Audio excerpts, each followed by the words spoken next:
Like, comment, hit the subscribe button, tap the bell icon to be notified of future vlogs.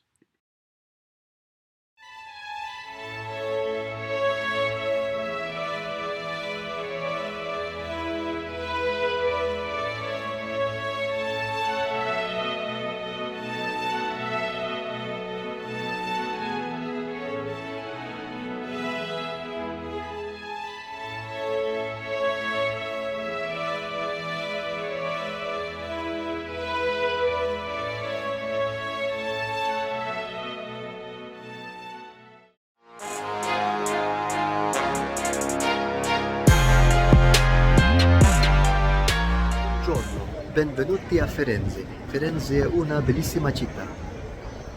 My hand's broken. It is the land of excessive hand gestures. What an introduction. Welcome to Florence, Tuscany, Italy. The birthplace of the Renaissance. Don't correct me on that, please.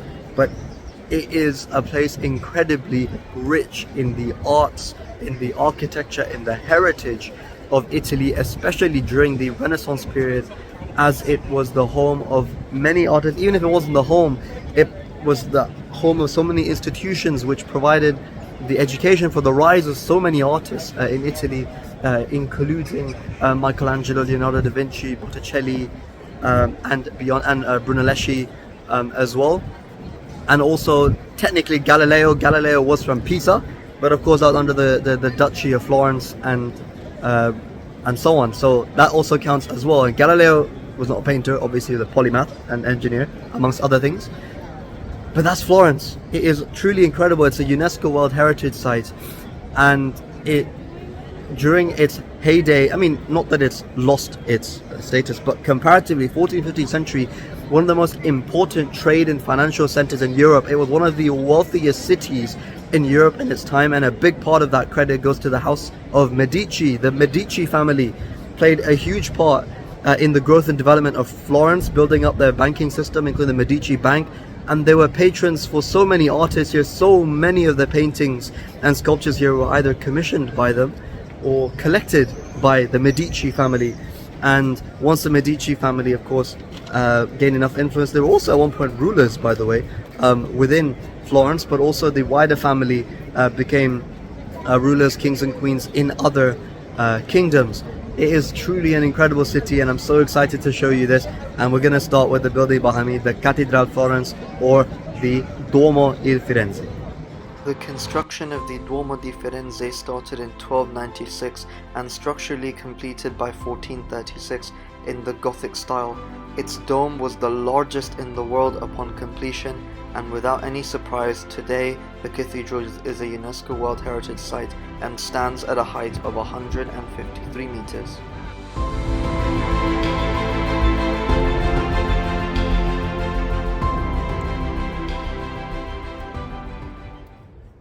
The Giotto's bell tower is 85 meters high, 400 steps, 25 floor equivalent. There are no lifts, no elevators. You have to walk up the entire thing. Very, very exhausting. If you have a health condition, I don't advise this at all, because it is a workout. And I did this first thing in the morning, and I need to take a nap. So here at the Palazzo Vecchio, which is actually the town hall of Florence, built in 1300 to demonstrate the greatness of Florence and to build something that would better help itself defend in a turbulent time and against invaders. It is an extraordinary building that was built and designed, I should say, by the same architect that designed the Duomo and the St. Croce church. It has also been expanded upon significantly in the 15th century as well, and I forgot the rest, so I guess I have to do that in a voiceover. In the first courtyard of the Palazzo Vecchio, we have intricate paintings on the walls depicting a wedding between a member of the House of Habsburg in Austria and a member of the House of Medici in Florence, specifically Francesco de' Medici marrying the sister of Emperor Maximilian of Habsburg Austria. In this court we see incredible paintings and depictions of battles that were fought by Florence, and includes works of Michelangelo and Leonardo da Vinci. The House of Medici also commissioned apartments that had their own themes, such as the Room of Hercules and the Room of Saturn, for example. Behind me is the Ponte Vecchio, which is a medieval street on top of a bridge. Now, back when this was constructed and in that sort of era in medieval times, this was especially common. It was normal to have bridges that would have shops and so on them. And back in those days, it used to be home to butcheries, tanneries, and farmers who used to sell their produce. Now it's more jewelry shops, art dealers, souvenir shops, and so on. But the novelty is still there. This was commonplace before, and now is the only bridge left. It has survived multiple, actually not survived, it's been washed away or demolished or rebuilt multiple times. But finally in this iteration, it was built and finished in the year 1350. So it has been around since then, and it's quite different because you've seen bridges, you've seen bridges for road, you've seen bridges for rail, you've seen bridges for pedestrians. But a bridge with full-on shops and buildings that when you go through it, you don't even feel like you're on a bridge. Ponte Vecchio. All of those who love and care about fashion, the Made in Italy label is highly coveted. Florence, of course, is the mecca for leather goods. So much of it is produced here, and so many luxury fashion houses were founded in Florence, including Salvatore Ferragamo and famously Gucci by Gucci Gucci. And this is the location of the first ever Gucci store. Few places exemplify the impact of the Italian Renaissance. The Italian Renaissance than the Uffizi Gallery, originally constructed in the 1500s as offices for Cosimo de Medici. Hope I got that right. As offices for him, hence office, Uffizi, and now hosts hundreds, if not thousands, of paintings and sculptures that were either commissioned or collected by the Medici family, as well as many more, including works from Leonardo da Vinci, Botticelli, Michelangelo, and other several prominent Italian painters and sculptors of the Renaissance era, the various periods. This space is in the top 20 most visited museums in the world, and it is the most visited in Italy. And that just tells you the huge significance of this place when it comes to art collections. In fact, the collection was so big that it didn't actually all fit in this whole space. They've actually had to expand it underground and by adding additional space in order to bring paintings and sculptures out of storage, or they had to be lent out to other museums. All in all, and I have to emphasize this again, you don't have to be an art fanatic to appreciate the detail. And I can't lie, it seems like the Italians just want to paint on any wall. Like, I was going inside and like every single wall there's like stuff on there. It's like they see a wall and they think, okay, I want to paint it now, you know. The only thing though, of course, with these things and Renaissance is that they're not exactly clothed half the time or a quarter of the time. So you probably end up lowering your gaze as you walk past a lot of these.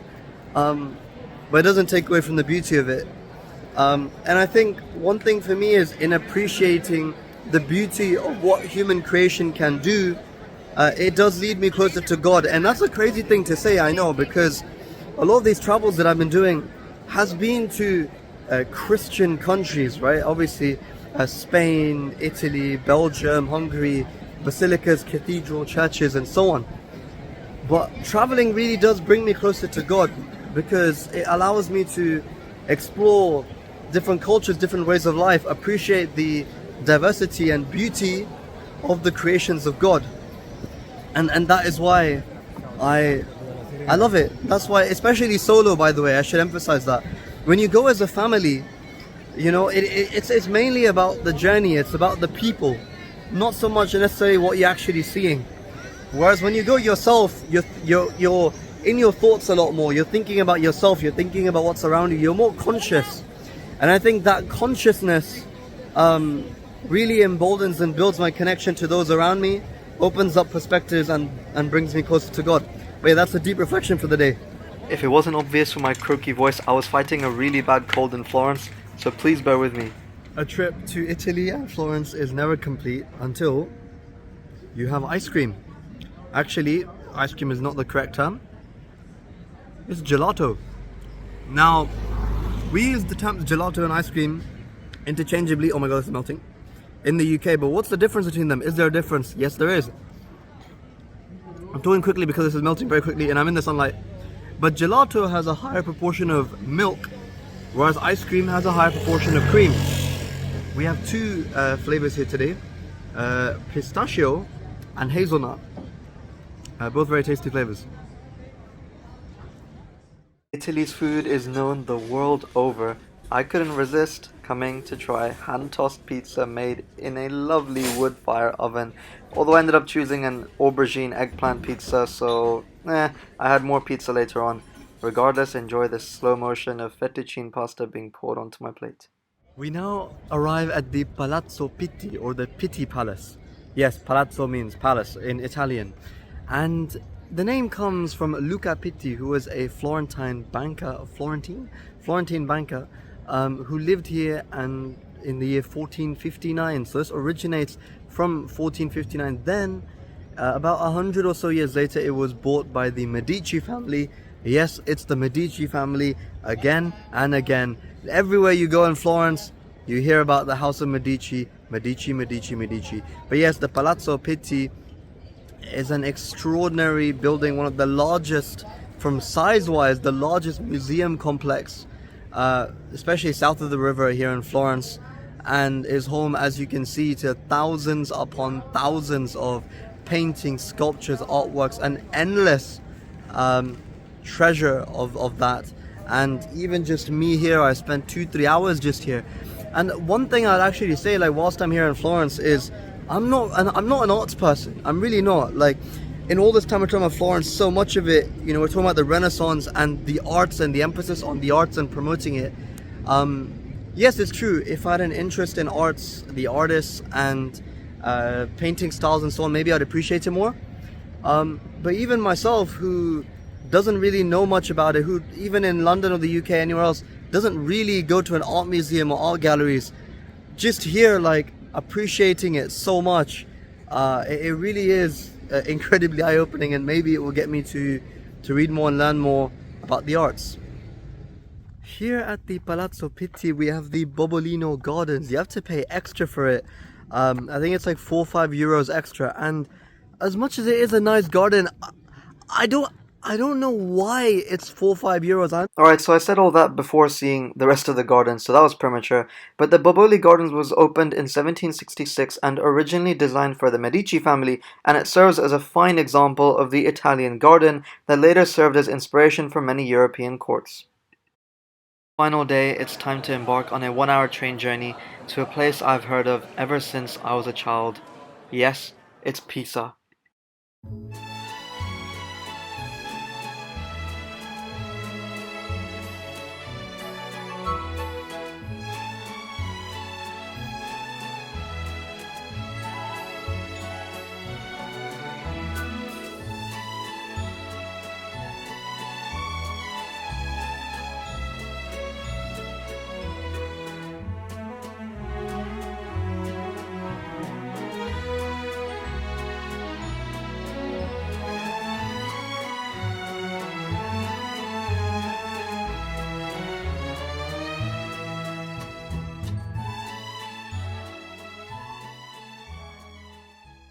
When I was researching about the city of Florence, what to visit, where to go and so on, one thing I stumbled across was that just a 1-hour train away from Florence is the city of Pisa.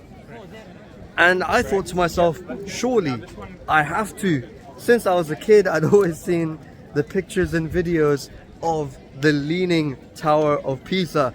And the history of it, well, it was built as a bell tower, same as the Campanile bell tower that is that is next to the cathedral in Florence, except this bell tower had architectural issues. They built it on weak soil, on subsoil that was not fit for a structure of that size, and it was built over 100 something years. And the result of that means that you end up with a structure which was actually sinking. There it is behind me. Now, this is not the best angle because I come from this side, so I'll obviously have more clips for it, but because of this, it went to a point where in the 19th, 20th century, it was tilting by 7 degrees, which means, as you can guess, it's probably going to collapse, like literally tilt over. So in the 80s and 90s, work was carried out in order to fix the tilting to an extent, and now the Leaning Tower tilts at 4 degrees. And I climbed to the top of it, and it was still a bit disorientating, but engineers have now said that it is structurally sound for the next 300 years. That is the Leaning Tower of Pisa. Next to it, of course, is the Pisa Cathedral, which is a must visit as well. Very historic in its own right, and it is just a lovely place to be. Only an hour from Florence, even for a half day. Come through. To the Leaning Tower of Pisa is the Camposanto, or the cemetery, the old cemetery. It is said that soil was taken from Jerusalem to here after the Third Crusade, and therefore it is said that those buried here have a holy burial and will be blessed by God. That is the legend, and thus the cemetery can be traced back to the 12th century.